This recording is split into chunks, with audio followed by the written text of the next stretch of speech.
What's up, ladies and gentlemen, boys and girls around the world? I would like to welcome you back to the Real Talk with Zuby podcast. On today's episode, we have got on a brilliant guest. He is a former CIA officer. He's got a massive YouTube channel where he helps people and teaches them all sorts of stuff that he's learned from his experience. And he's also the author of a couple of books as well. And this is the one and only Jason Hanson. Welcome to the show. Hey, thanks for having me. No doubt, Jason, it's a pleasure. So I've done a very brief intro and overview there, but for people who are not familiar with you, Jason, please tell them a little bit about yourself. Okay, sure. I'll give a rather brief intro too. So I'm born and raised in the Washington, D.C. area. And my first job out of college, I was a police officer. And I had every agency in my backyard being born and raised in the D.C. area. And the Secret Service and the CIA offered me a job. I figured the agency would be a little more exciting. I joined the agency. I spent 7 years there. Amazing, wonderful, great place, but it's a single person's game. And I wanted to get married and have kids one day. And so now I run a private security company where we do all kinds of safety and survival training. Awesome. Well, that was a super brief overview. So there's a lot that we can go into there. So tell me a little bit about your background. So before you even got into the police force, tell me a little bit about the story before that. So I was an active boy, like most active boys. I mean, I was running around shooting BB guns in woods. I'm an Eagle Scout, so I spent a lot of time in the Boy Scouts. And in college, like many kids, I had no idea what I wanted to do with my life. I knew that I didn't want to spend 40 years pushing papers in some boring job. And that's when I was like, many kids, hey, I want to be in the FBI. I want to be in the CIA. I want to join the Secret Service. I want to be a police officer. I want to be a SWAT or whatever. And the big myth is that, you see the Hollywood movies, and the myth is that everybody gets recruited by the CIA, right? Like they're all getting hunted down in some hotel bar and they're getting recruited. That's nonsense. The truth is that like 1% get recruited and 99% of us apply and are very, very blessed to get through the rigorous process. Awesome. What was it that made you want to go into the CIA? I mean, you said that it's something that lots of people want to do, but I mean, I don't know, maybe where you grew up it's a little different, but Mhm. I don't actually know that many people who wanted to go into the police force, let alone into the CIA or something like the Secret Service or whatever the UK equivalent is. We have MI5, MI6, that sort of thing. Sure. I mean, I'm probably two reasons. One, I'm very patriotic. I love America. I want to do something for my country. So I was looking at joining the military. I was looking at joining all the different agencies. And so patriotism has a big factor in it. And the other thing is I wanted adventure. I mean, like I Mm, said, I didn't want to spend 40 years in some boring desk job. I was looking for excitement. I was looking for adventure. And that's another reason that I decided to do it. I hear that. Did you have anyone in your family previously who got involved in law enforcement or anything like that, or were you the first? I didn't actually. So I don't, my family wasn't a military family. My dad wasn't a cop, any of that. And so, yeah, it wasn't something that was like on the family tree or anything, but I was just always looking for that excitement, adventure. And again, very patriotic where, hey, I want to do something for this awesome country that we live in. Okay. You know what? I want to divert there based on something you just said, which I think is interesting. What does patriotism mean to you? That is a great question. I love that question. So patriotism means that you love your country, you support your country, you support and defend the Constitution. And when I say support and defend the Constitution, I think that can get twisted big time. So when a lot of people hear that, like support and defend the Constitution, they're like, "Oh my gosh, you're going to be one of those crazy guys in camouflage who's going to go raid Capitol Hill with an Uzi and an AK-47 and take it." No, no, no, no. What I mean is, we have rights. We have the Bill of Rights of the United States. So you should support and defend your freedom of speech, your right to bear arms, like all your rights. And that's what it means to me. I mean, we are incredibly blessed to have rights that many other nations don't have. And, go visit a communist country, go to China, go to Russia, go to North Korea, go to Cuba and see how running your mouth off there works for you. It's not going to get you very far. So it means to me is don't take for granted the freedoms we have and actually support them and don't be afraid to share your love for them. So, well, I'll give you another example. I own a lot of guns. You can obviously see guns in my background. I'm a big supporter of the Second Amendment. And so, I've got many t-shirts which have guns on them, right? And I've heard some people say like, "Oh, I would never wear a t-shirt like that because if somebody at my work saw it or somebody, saw it, they'd think I was horrible." I'm like you're too shy to actually wear a t-shirt with a gun. You know what? It's not saying you're going to go murder something, do something bad. You are supporting the Second Amendment. So that's a long-winded answer of what patriotism means to me. Yeah, no, it's all good. I think it's interesting. I think the concept of patriotism is a very interesting one because it means different things to different people. And I think Sure. that even depending on what country you're from, and perhaps even where you sit politically, it's seen differently. I mean, the description that you've given me, honestly, in this day and age, it sounds like a conservative or right leaning description. If you see what I mean, like if you just take the word patriotism out of it, if you said what you said, people would be like, "Oh, that's a definition of a conservative, or that's a Republican, or that's a right winger or something." And I don't think that was necessarily always the case. Certainly not in the USA, but things seem to have shifted now. Where I mean, even the American flag itself. If I'm in the U.S., I'm from the UK, but if I'm in the Mhm. USA and I see a house with an American flag on it, I think, oh, that's a Republican household. Oh, And the you know isn't that that can crazy? I mean, I do, there's a lot of truth to it, mhm. and I guess what I'm getting is how do you think it kind of has gotten to that stage where if you are someone who supports the First Amendment, you are someone who supports the Second Amendment and does support the Bill of Rights and the Constitution as it is, how has that become a was that always a quote unquote conservative position, or is that something that you have seen sort of shift over time? Oh, it's absolutely shifted. I mean, I am very conservative. I am a Republican. Obviously, that's no secret.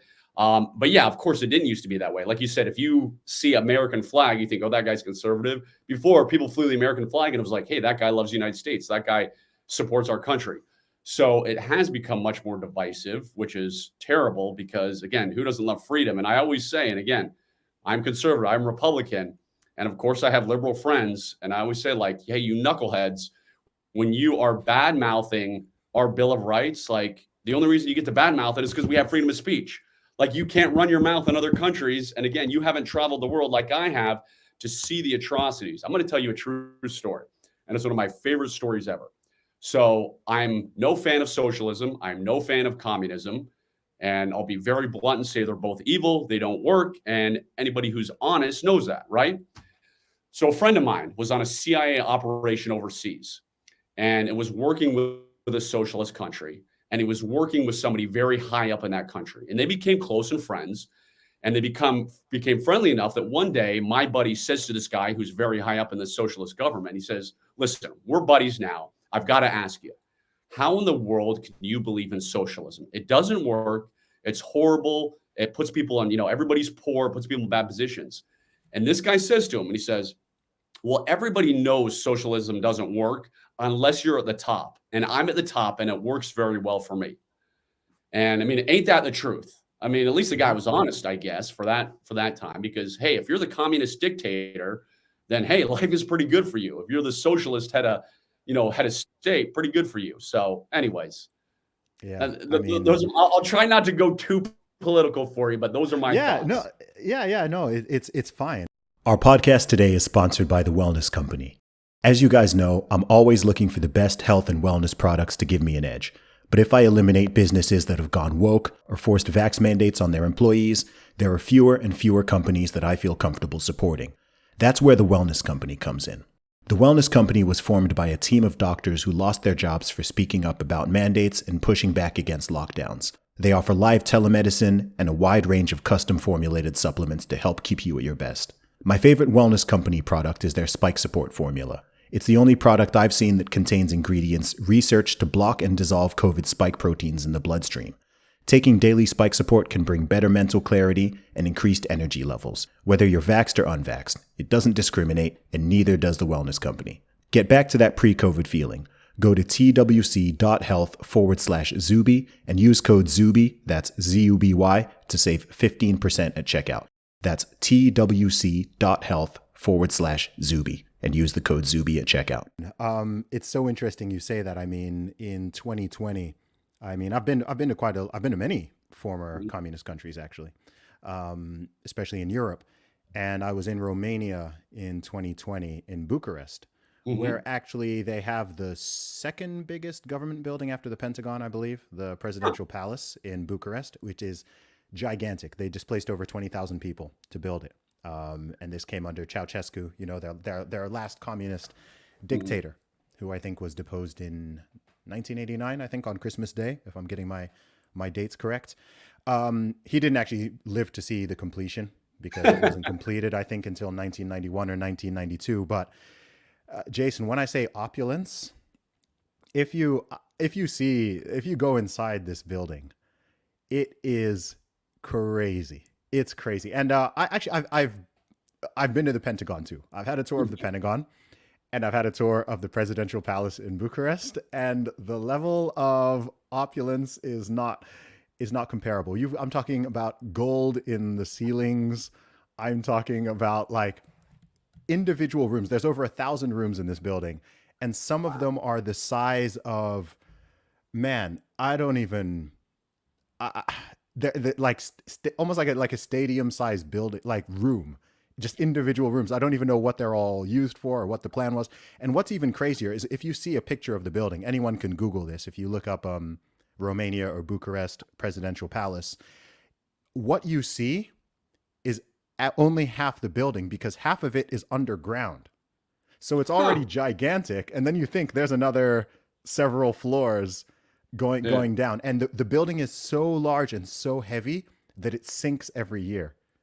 Every year it sinks by a few millimeters because it's gigantic. Like it's hard to, anyone who ever goes to Bucharest, you have to check out that building because it's crazy. But when you were saying what you were saying, that's exactly what came to my mind.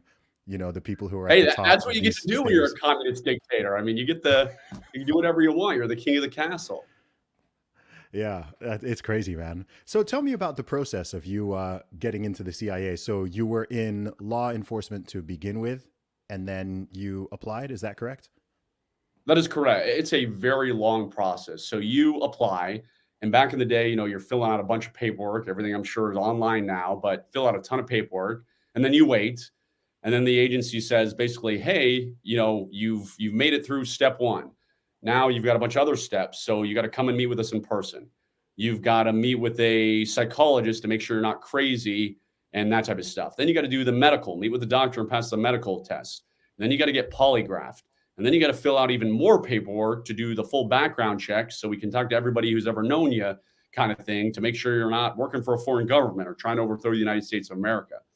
So it took me about 12 months from the start to actually get a formal job offer, kind of thing, where they send you the letter in the mail. Congratulations, you know, you've been, you know, we'd like to offer you a job. So it's a very in-depth and detailed process. And of course, people fall out at any time. You know, anytime you do something, they're pretty much like, hey, you may never hear from us again, or you may get the decline letter, you know, through each step of meeting with a psychiatrist or whatever step you're on.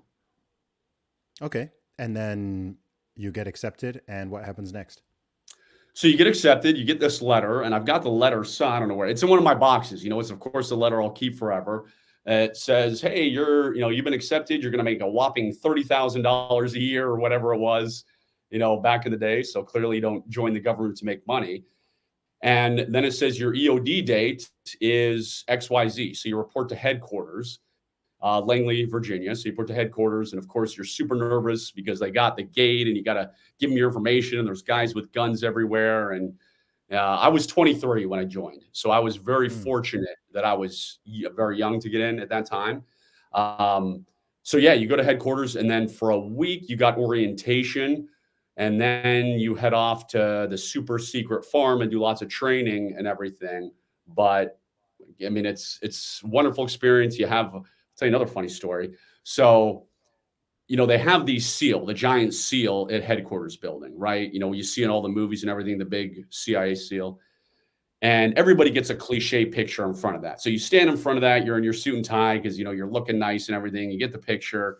And after I left the agency, I put that picture on a website that said former CIA officer, right?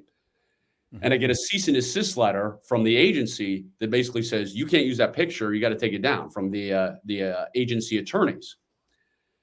So I called a buddy of mine, and he used to be in that area. And I said, "Hey, I got the cease and desist letter from the agency. They said I can't use this picture, and they say that I'm trying to make it look like I still work for the agency, even though I clearly say former CIA officer." And he says, "Well, here's the truth. You can use the picture. You can do whatever you want with it. However, the agency doesn't like to get told no, so we'll send you to the Justice Department and we'll bankrupt you with legal fees if you don't take the picture down. So just take it down." And so I took the picture down. It's not that big of a deal, but that's the only time I've quote unquote been in any trouble with the agency. Otherwise, wonderful relationship. I love them to death. Do a great job, and I recommend. People always ask me like, "Hey, should I apply?" And I'm like, absolutely. It is a great place to work. Amazing men, amazing women there. That's so interesting because the CIA is one of these organizations or entities that everyone has heard of, um, but it's sort of very public and very out there, but at the same time, obviously, very secretive and mysterious, and not a lot of people know much about the inner workings of it. There's this strange juxtaposition there. Mhm. So how does that even work with, I guess, while you're in it and then afterwards talking about it? Because I didn't even know what the sort of rules and guidelines were around that. I was like, wait, are, because I think, are there not people who are in intelligence organizations and sort of, no one knows it and their family doesn't even know it and this and that. And even after they leave, it's still this secretive thing. And then other people, it's more open. I've never really understood what the sort of policies or methods are around that. So when you join the agency, you have to sign a secrecy agreement. And obviously, what most people don't realize is the agency controls the flow of information. What I mean by that is, sure, you see certain things, but there are so many things you're never going to see. Like the amazing work the men and women do, you'll never hear about half of the bomb threats or half of the, blowing up the buildings they stopped, the terrorist attacks they stopped, that type of thing. You'll never hear about 99% of that. So during the time of the agency, I obviously wasn't telling people what I was doing and all that kind of stuff. Now, after you leave, they remind you, hey, you signed this secrecy agreement, you signed this piece of paper. So I've written many books, and anytime I write a book, I have to send the manuscript to them, and they redact and say, no, you can't say this. Yes, you can say this, and we go back and forth. So I've written over 10 books now, and now I know the vast majority of things I'm not allowed to say. You can't talk about sources. You can't talk about methods. There's other things I can't talk about. Some things you think like, hey, why is that a big deal? But they still redact it and say, no, you're not allowed to talk about this.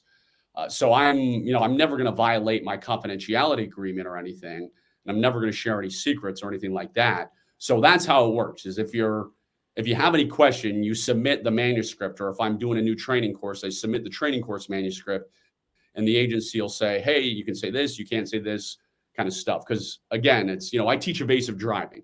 So I Mhm. teach people how to do the 180 reverse turn, how to crash through a roadblock. We do all that kind of stuff at our 320-acre spy ranch.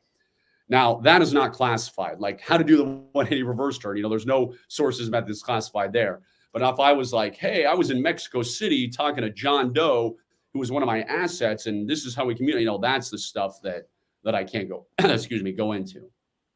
Yeah, I hear that. So how long were you in the CIA for, did you say? For 7 years. 7 years. Okay. And that was pre marriage and family? Or was It there? was, yeah. Yeah, okay. Now I went overboard. I got 6 kids and one on the way. Good So job. I've got, We need more humans. yeah. I'm Good helping. I'm doing ones. what I Good can. Me, ones. me and Elon Musk and those. So yeah. I mean, I was single, which is fine. But one of the reasons I left is I had these amazing mentors when I was there, and these guys were 20 years, 30 years older than me, type of thing. And a lot of them were divorced or they hated their wife and kids because they wanted the adventure. So when they were home, they were like, I'm bored out of my mind. I don't want to be home. And, I saw that. So being there 7 years, you're kind of at a tipping point like, all right, I'm 7 years in, I'm going to stay here forever or I'm going to get out. And It's not like the movies. You actually can get out. They try to very much encourage you to stay because they try heavily to persuade you. And I'm not using any quotes there, meaning not like heavily persuade you, put a gun to your head kind of thing. I mean, they're just like, hey, please don't leave. We really want you to stay, kind of thing. Because they put a lot of money into you. You have your top secret security clearance, TSSCI with lifestyle poly, so they don't want to lose you. But you can leave. I did leave. I left on good terms, and I don't regret leaving. Maybe for like 5 seconds when I talk to a buddy of mine and they're doing something awesome, I'm like, oh, that's cool. But then I realize again what it would be like, and I'd much rather be married, have my kids, and be running my business now. That's awesome, man. So tell me about what you did. What you did after. What was the next step? So I left the agency and I was doing a lot of corporate consulting. And it was almost literally like these corporations would sneak me in the back door and be like, Jason, we have a problem. Jason, we have people getting kidnapped in our Brazil factory and we need you to help us solve this problem. And what was amazing to me after leaving the agency, I assumed that these multi-billion-dollar corporations would have a massive security staff. And I'd get into some of these like Fortune 500 companies and they'd be like, we have 5 people. One guy lives in England, one guy lives in the United States, one guy is in Australia, and that kind of thing. I'm like, wait a minute. You guys are multi-big. You got 5 people, and these 5 people don't actually, they're not ex-FBI, they're not ex-CIA, they don't really have any real training. So that was a big eye-opener for me. And I was doing a lot of that, but I hate corporate work, mostly because I hate bureaucracy, going through the lawyers, dealing with all the, hey, you can say this, but you can't say that. So I don't do very much of it these days. Like every once in a while, I'll do it. But many years ago, I went on the television show Shark Tank. And it was a huge blessing because it kind of opened me up to the masses. So not just doing corporate work where, again, they'd sneak me in and nobody knew who I was, is doing just a lot of celebrities, high net worth individuals, your next door neighbor type of thing. So I started doing a lot more quote unquote, not just corporations, but average civilian type of work. And that's what I love. That's what I enjoy. I mean, that's what I'm doing to this day. Tell me about the Shark Tank experience. I'm curious. So the funny thing about the agency is obviously you're very, very private, right? You never tell anybody what you do. As the joke we use is if you're working with the CIA and somebody asks you, what do you do for a living? You say, hey, I work for the IRS. That way nobody wants to talk to you again. So they leave you alone. So it's a United States joke. The US guys will get it. And so at the agency, nobody knew what I did. When I'm single with the agency and I'm going on dates, it's not like I can try and use it as a pickup line like, hey, baby, I work for the CIA. You want to go out with me, right? So after I left the agency, I'm still very private. As I said, I'm only doing corporate work. And somebody tells me about this television show, Shark Tank. And I'm like, no, I don't want to, I don't want to go on TV and have the world know what I actually do. And I've got, I want to have my privacy. And I had a guy tell me, a very successful businessman, and he basically said to me, Jason, are you good at what you do? And I said, yeah, I believe I'm the best. And he says, can what you do help people? And I said, absolutely, it can help people. And he says, well, then you've got to go actually tell the world who you are. Like if you just hide out doing this corporate work, nobody's going to know who you are. And so I realized it kind of flipped a switch for me. And I was like, that's a great point. If I'm hiding in the woods, nobody's ever going to know who I am. I'm not going to be able to help people. So I kind of flipped, got out of my comfort zone and was like, yes, I'll go on this show Shark Tank. I'll do it. I'll, start trying to promote and get publicity for my business. I ended up getting a deal with Damon John, who's awesome, great guy, very down to earth. And it worked out great for me. I was hesitant going on being like, no, I don't know where I really want to do this because it's getting me out of my comfort zone, my privacy zone. And then after I did it, I was like, this is great. I'm so glad I did this. So it worked out very well for me. That was cool. And what specifically were you pitching for on the show? So yeah, I have a bunch of different training courses. So I've got our Ultimate Spy Week, which is a 5-day course. I've got our evasive driving course. I've got our escape and evasion course where I teach people how to escape rope, how to escape duct tapes, how to pick locks, how to become a human lie detector. And that specific 2-day training course is what I pitched. I said, and I told the Sharks, which was true. I said, hey, listen, my background is the CIA. I'm certainly not the world's greatest businessman because, I didn't go to Harvard Business School. Again, I'm a government employee. I need you guys to help me how to grow this business. And, I know this 2-day course. I know it's already saved people's lives because I get the emails, I've gotten the testimonials, and now I want to expand it to the masses. And can you help me do it? And that's what I pitched. And that's what Damon John gave me a deal for. Okay, that's such an interesting transition to go from law enforcement to CIA to entrepreneurship. So now at that point, had you already written a book or not yet? No, I had not. No. Okay. So I'd written stuff, but I'd never published a book, right? I never sent it to the agency. But after going on Shark Tank, I got approached by Penguin Random House and they said, "Hey, I bet you got some great stories. How would you like to write a book?" And they give you a hefty advance, six-figure advance, so that kind of makes it a little more appealing. And I said, "Sure, I'll write a book." So I wrote it, had to submit it to the agency, as I said. They redact a bunch of pages. We go back. I mean, it's a 6-month endeavor after you write the book to go back and forth and get it the way you want. And I was incredibly fortunate because that book became a New York Times best-selling book and has sold hundreds of thousands of copies. And I've had other book deals since then. So it kind of goes to many things in life where I'm hesitant, like, do I really want to do this and get out of my comfort zone of privacy? And now I'm like, absolutely. I'm glad I wrote the book. And like I said, I've written over 10 books now. Oh wow. Okay. That's a lot. What was the name of that first one? So Spy Secrets That Can Save Your Life was the one that became the New York Times bestseller. Got it. Got it. And I haven't yet had a chance to read it. I do want to check it out. But is that book just aimed at the general public?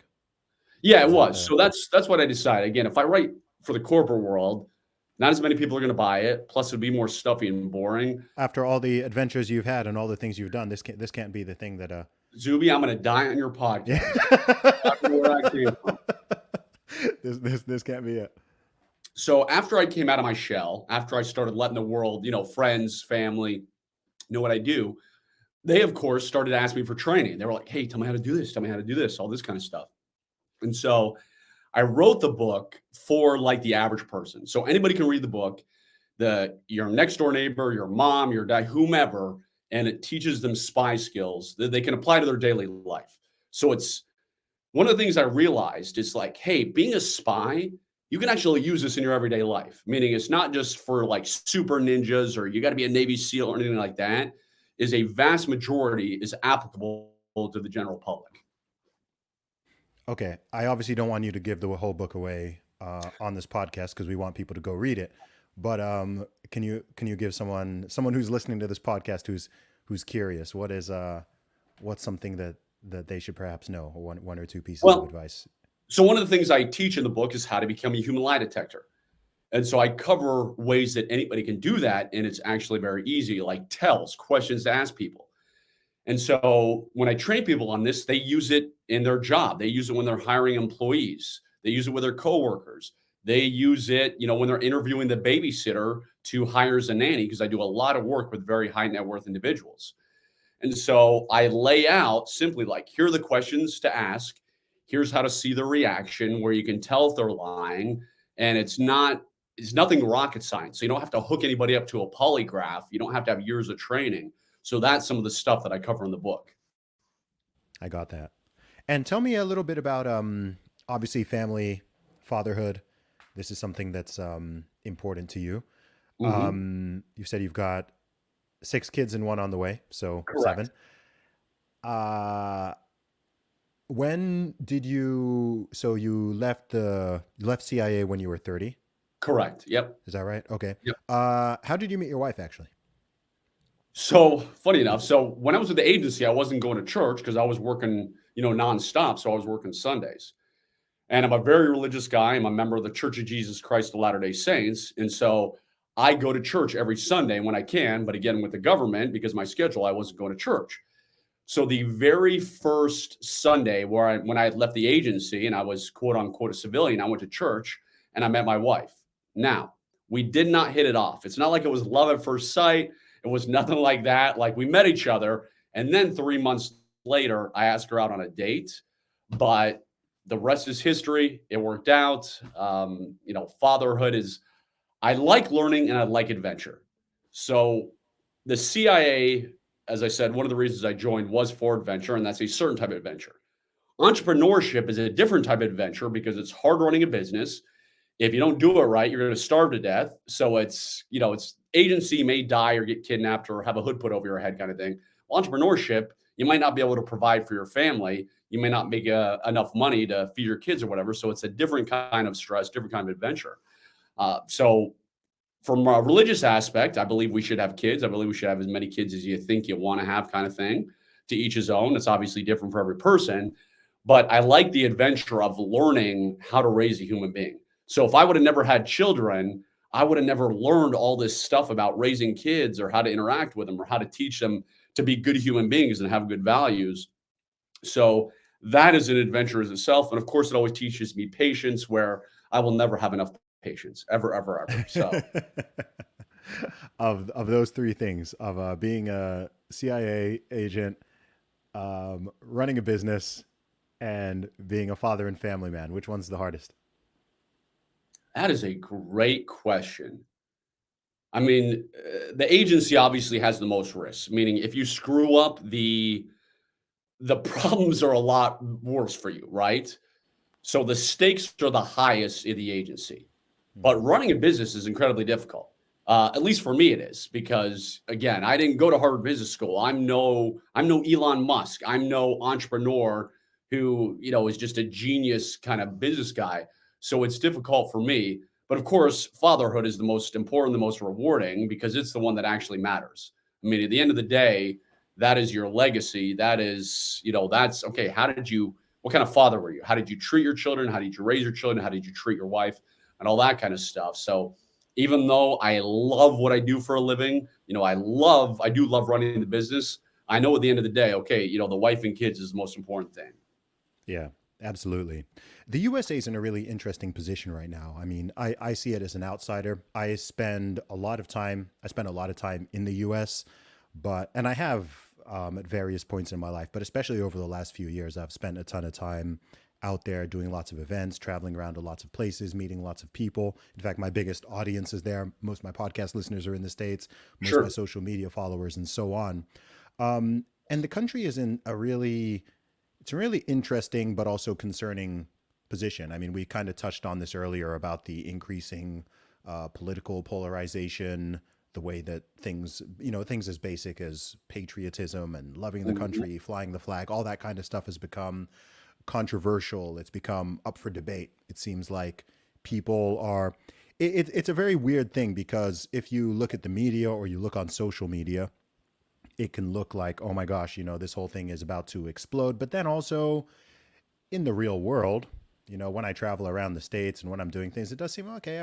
Most people are still normal and sane and seem to be getting on fine. There's not it's really weird. You get these two different pictures, and it's not like everything you see online is based in reality, right? It's not like, I mean, all these people clearly exist. And Mhm. if you see a video or you see photos or something, it's like, okay, these things exist. But I Right. think the media, whether it's traditional media or social, it highlights and amplifies the negative and the crazy and the conflict and the normal everyday stuff. Some people went out to downtown Chicago and it was a sunny day and everyone got on fine. That's not news.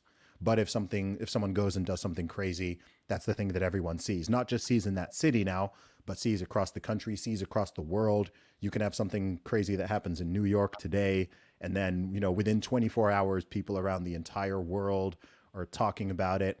And I don't know, there's all these things going on politically, socially, culturally, lots of changes and shifts. And this has always happened, but it's certainly happening at an accelerating pace. And we've now got technology and we've got social media and all that. So, from your perspective, both with your work, but I think also perhaps even specifically as a father, how do you how do you see all that, and where do you see it going? Is that something that you have some concerns for with the country or the world that your children are going to grow up in? Just how do you process and deal with all that? So I mean, I think it's going to get worse, meaning I don't think people are going to be any better human beings. And I think the vast majority of it has to do with selfishness. Is we are an incredibly selfish world. We think everybody owes us something. Going back to kids, I've got plenty of friends who are very successful entrepreneurs and they don't have any kids. And it's not because they can't have children, but they're like, hey, I want to be able to go vacation every other weekend. I want to be able to go on my boat and all that kind of thing. And why am I Mm. going to have kids and it's going to inconvenience me? So, my day is I get up at 5 a.m. every day. I go to work, and sometimes it's here in my office where I'm just working with clients over the computer. Sometimes I'm out at our 320-acre spy ranch, but I'm working till, let's say, 5, 6 o'clock, and then I go home. And from 5 to 9, I'm playing with the kids, I'm hanging out, I'm doing whatever, and that is my day, right? I mean, there's no break. Where I've got other friends who are like, oh yeah, I can't have kids because when I'm done at 5 o'clock, I want to go watch 4 hours of Netflix. I want to go do this and that. So we're selfish. I mean, that's what it is. I mean, again, I understand some people can't have kids and they have what I call legitimate reasons, but there's just so many people are there like, no, I want to be able to do whatever I want, go to every fancy restaurant, and I can't take my kids to fancy restaurants. And obviously, I make a lot of sacrifices, but it's worth it. So I think the problem is we're not going to get any less selfish. We're always going to think me, me, me, me, me. We're always going to think like, hey, this guy has this and he owes me it, so I'm going to rob him, I'm going to kill him, whatever. I believe we're going to become an even more violent society than we are, which is why, and I tell everybody, which is why, like, one of the biggest things I do is self defense training, do a tremendous amount of it. And I tell people, like, you're crazy if you don't know how to defend yourself. And you don't have to be a black belt in karate. You don't have to be a black belt in jujitsu. Like, I can teach you how to do it, but you have to know how to protect yourself these days. That's such an interesting perspective. What is it that has changed that you think has caused this rise of selfishness? Because I see the same thing, and it's interesting because you see it in multiple generations. I think it sort of manifests a little bit differently, whether you're looking at Gen Z or you're looking at millennials, people around my age, or you're looking at older generations. But I also have observed this increasing selfishness, narcissism, self obsession, not wanting to, experience any discomfort or sacrifice anything. And I have some ideas of where it's come from, but what do you think? Well, as a religious person, as a Christian, I mean, we know when you see those polls, people are less faithful these days, meaning when it shows like, and I'm just making these numbers up, I don't know the true numbers, but in the 70s, 80% of people were religious and believed in God and went to church. And now we're at 40% of whatever the true number is. So I think we have twisted things where now people think they should be able to do whatever they want. And if you don't like what they're doing, they're going to call you a racist or they're going to say you're a bigot or whatever.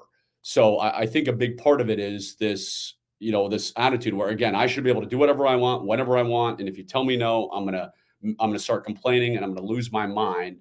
And it's just, yeah, I mean, it's a sad state of affairs. And I think you said it too, like any little discomfort they can't handle. And they have, I mean, I'm going to sound like an old man when I go into, they have no work ethic. They don't want to work. I work 12 hours a day, every single day. And I love what I do. It's usually 5 to 5, right?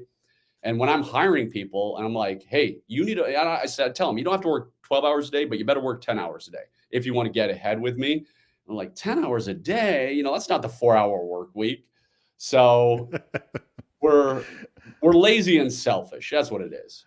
Yeah, it's. I mean, you touched on an important point there. You touched about the decline of religiosity across the Western world. What's actually interesting, and most people don't know this, is the world overall is actually becoming more religious. The percentage of religious people around the globe is actually increasing, because Christianity and Islam are actually converting people at a faster rate than the opposite is happening. So actually, the world is becoming more religious, but from a Western perspective, if you're in the US, if you're in the UK, whatever, it can seem like, you look at church attendance numbers, you look at Right. some of these polls, whether it's Gallup or YouGov or whatever it is, and you're seeing this decline. And you're also just sort of seeing it with your own eyes. You're seeing it at the ground level, you're seeing it at the political level, you're seeing it in the society, the culture, and so on. So there's this sort of interesting juxtaposition, I think, between what's happening in our countries and then sort of wider trends. And I think we're in the process of running a whole bunch of different experiments on this sort of entire human species. Everything from social media and smartphones, which we've had for under 20 years. Like people forget how new it all is, and Right. people, Yep. billions of people being so interconnected. Everything that's going on with if you think back to even the 90s or even in the early 2000s, I think with the whole, what people used to call the kind of new atheist movement, people had this idea that, oh, if we can just, root out the religious thinking and whatever, everyone's going to be super logical and super rational and, more moral and whatever. And it's instead, we've just got crazy ideas like, a man can be a woman can be a man, like up can be down, left can be right, right? And you're not meant to question it. You're not meant to, otherwise, like you said, you're a bigot, you're some type of phobic or whatever. And I think something that's also happened, I mean, you've had the breakdown of family as well happening at the same time, which is Mhm. another huge problem.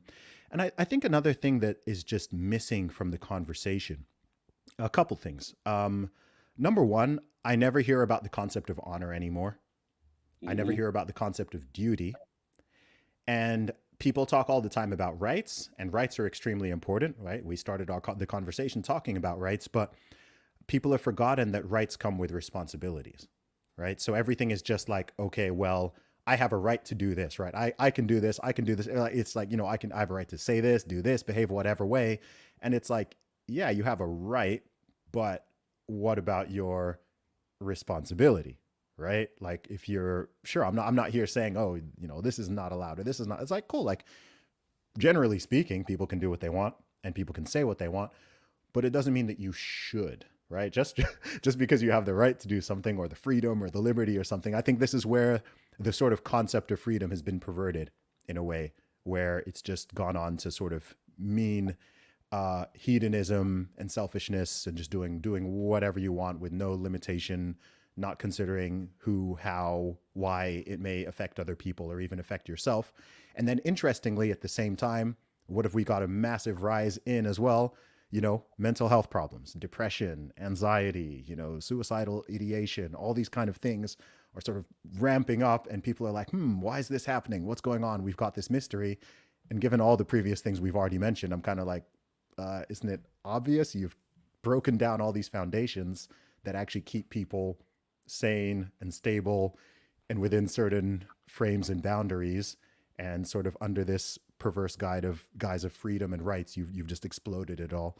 And now people don't know what to do. They're just directionless, no compass, no one's giving them guidance, and they're just like, okay, I guess I just do whatever makes me feel happy.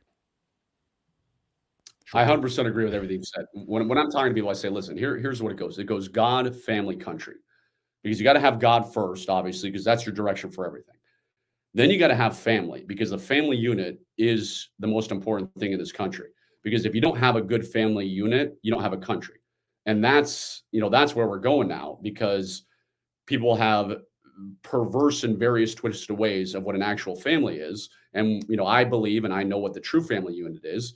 And so that really hurts the United States. And so, I think, again, it goes back to selfishness, it goes back to responsibility. I mean, I do a tremendous amount of work with high net worth individuals, right? And it can be celebrities, musicians, whomever, people you would know and people you've probably interviewed on your podcast. And some of these people are wonderful and some of these people are not so wonderful. And I tell them, like, listen, you have a talent that is God given, meaning I will never be able to dunk a basketball. I will never make the NBA. So, like, this is a God given talent, meaning he gave it to you. You should, like, not take it for granted. You should respect it. You should be like, hey, you should thank God for giving this to you because he did not bless me with that talent. Same thing. Some of these businessmen I work with are just amazing.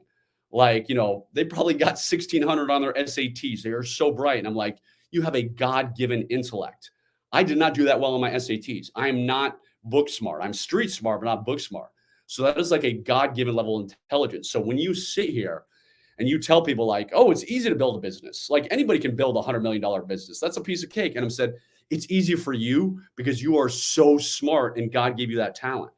Other people don't have that high level of intellect, be included. So it's harder for this. So how can you not like thank God and realize where it come from? It's not because you're amazing, right? Obviously you have to work hard, but guess what? God gave you that work ethic too. Like God gave you that drive. So I think a lot of it goes back to, again, not realizing, being grateful and thankful for what they have. Like, I'm grateful and thankful where, I'm grateful I got into the CIA. I'm grateful that I have a business where I get to do what I love and help a lot of people. And I realize that my talents, although they're not physical, I'm not an NBA player, I'm not the world's smartest guy. He still blessed me with various things to help people, and I'm grateful with that. Yeah. And man, I hammer it so many times in interviews and when I'm on stage speaking at events. I talk all the time about perspective and gratitude. I Hmm. think that when an individual or an organization or even a nation as a whole, when a culture loses those things, I think that's what, that is when you get the depression. That is when you get the Yes. anxiety. That is when you get people who have so much compared to most people in the world. Like, let's be honest, if you're an American in the USA in 2023, on a global level, on a historical level, just off the bat, you're already in the 1%, right? You might not be in the 1% of people within the USA, but if you think Right. of all the billions of people who have ever walked the earth, and you think of what they lived through and what they had to deal with or what they currently have to deal with, it's like, man, you kind of hit the jackpot by dint of birth. So it can be frustrating when you have people in these situations, and instead of going, oh, actually, you know what, we're that's pretty cool, like we're fortunate, let's be grateful for these things that we do have, especially if you're in good health, you're not don't have some Hmm. horrible debilitating illness or whatever, you're able-bodied. You have people who it's sad when you see someone who has so much to be grateful for and they're still depressed and angry at the world and blaming other people and this and this.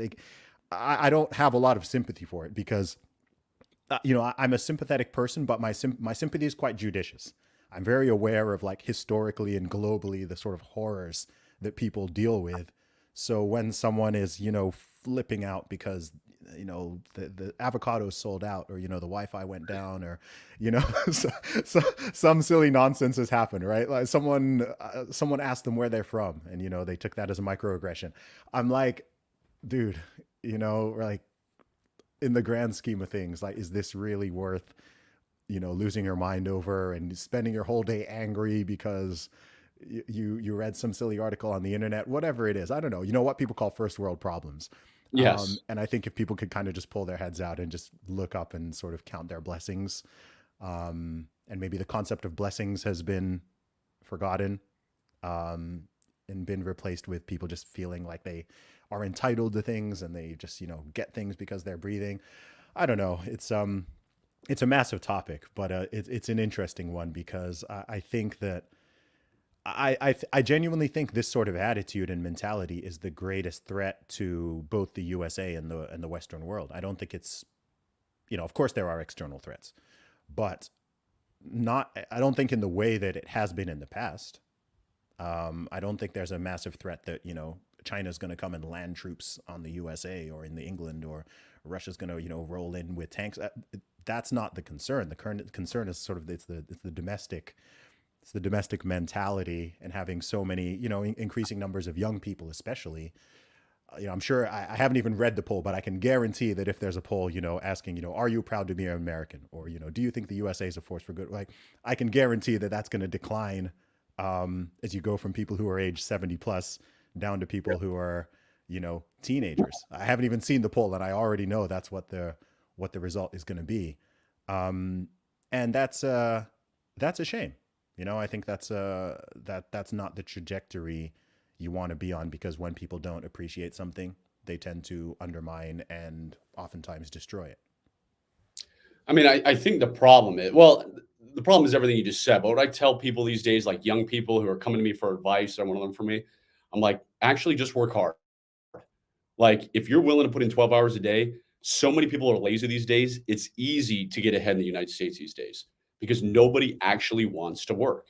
So you could go drive Uber for 12 hours a day and make a living and be fine and not be poor sitting on the street corner.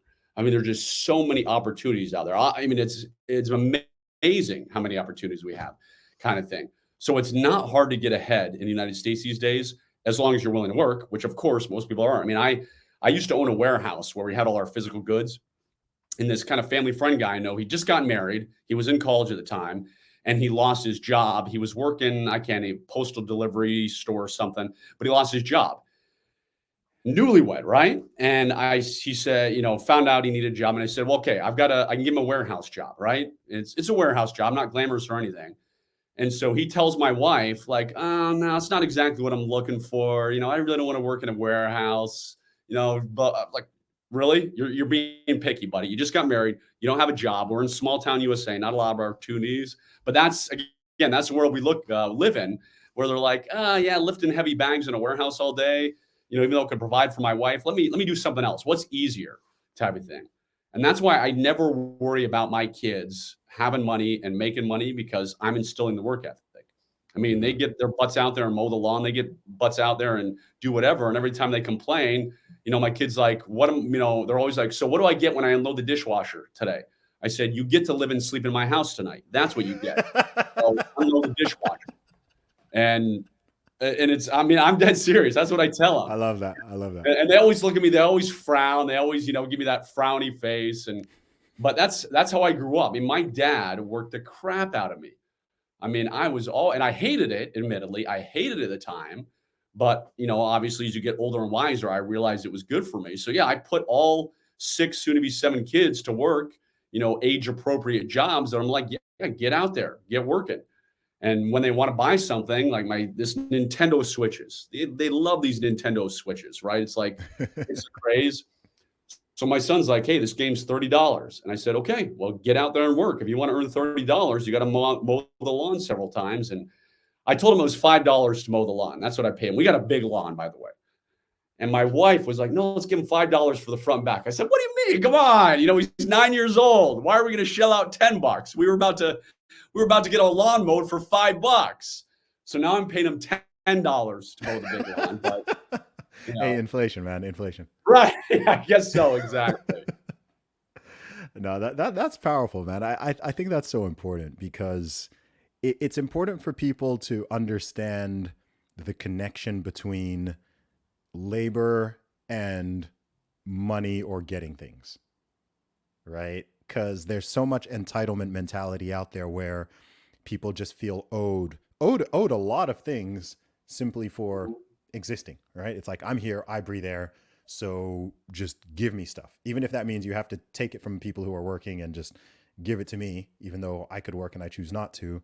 And that mentality is, it's oddly common. I mean, I think also, as Christians, of course, we're called to look after one another, love our neighbors, help other people, be charitable, all of that. And I absolutely encourage that.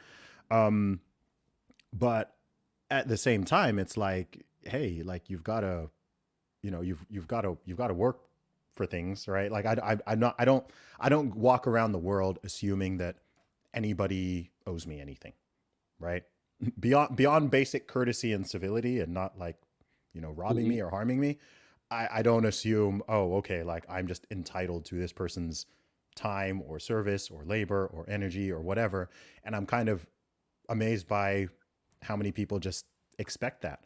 But I guess, we've talked a lot about the issues, but how do you think that you've explained how you're helping to make sure your own children don't have that mentality?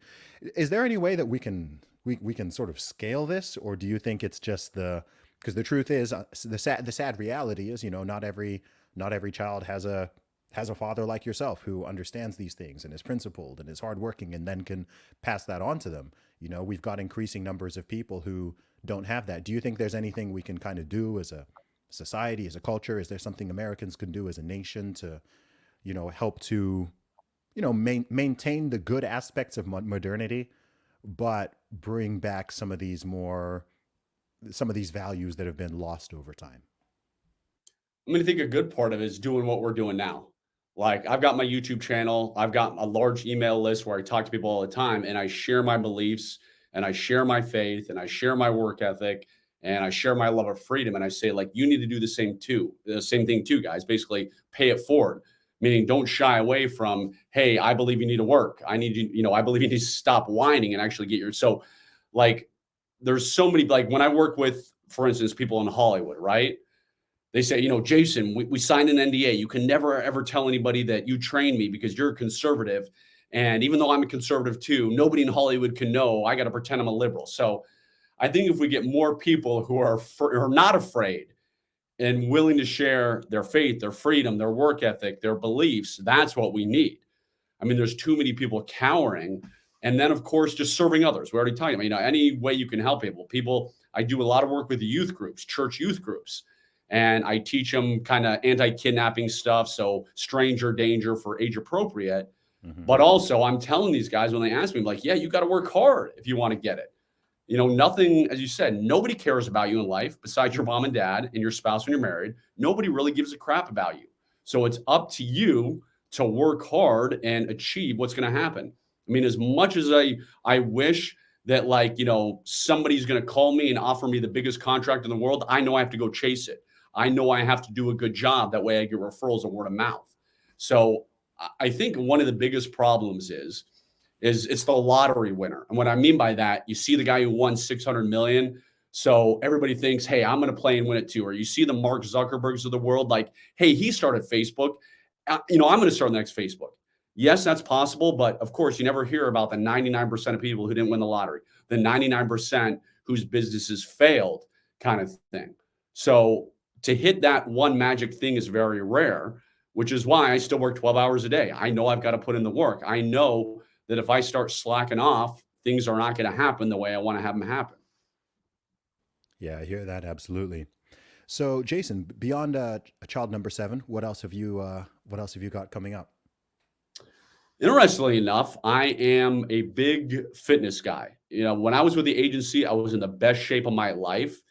And for years, I've been wanting to open a gym. So I got my hands in many things. I do consulting. We got our 320-acre spy ranch where I do a bunch of classes.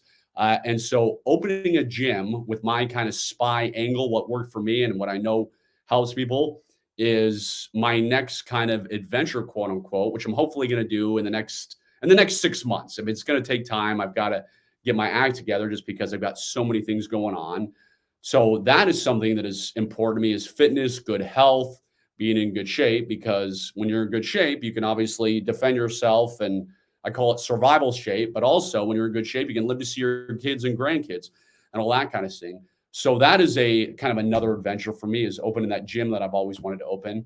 And then I just doing the consulting, doing the training, teaching the basic driving. I am blessed to be able to do what I love. And there's that old cliches we know: if you love what you do, you never have to work a day in your life. So I'm fortunate to be one of those guys. I hear that absolutely. There is one question I did want to ask you earlier on. Our conversation kind of moved on from it, but and this is one that can be the CIA is a controversial organization to a lot of people, Mhm. even amongst Americans. It's something that people look at and look into the history of, and there's thoughts about this or rumors about that, or this becomes declassified or whatever. I'm not actually an expert on it Mhm. at all. But with that type of organization, I mean, you even have people who are, I don't know, running for presidency or things like that, talking about potentially disbanding it and all these type of conflicts and thoughts. How is, from a moral perspective, what's the, I don't know, what are the sort of lines and boundaries there with the things that the CIA does? I'm aware that any organization, especially any of a specific size, can, we're dealing with human beings, right? And Mhm. human beings make mistakes. Human beings are prone to corruption and things like that. I don't know what the exact question is here, but are there any,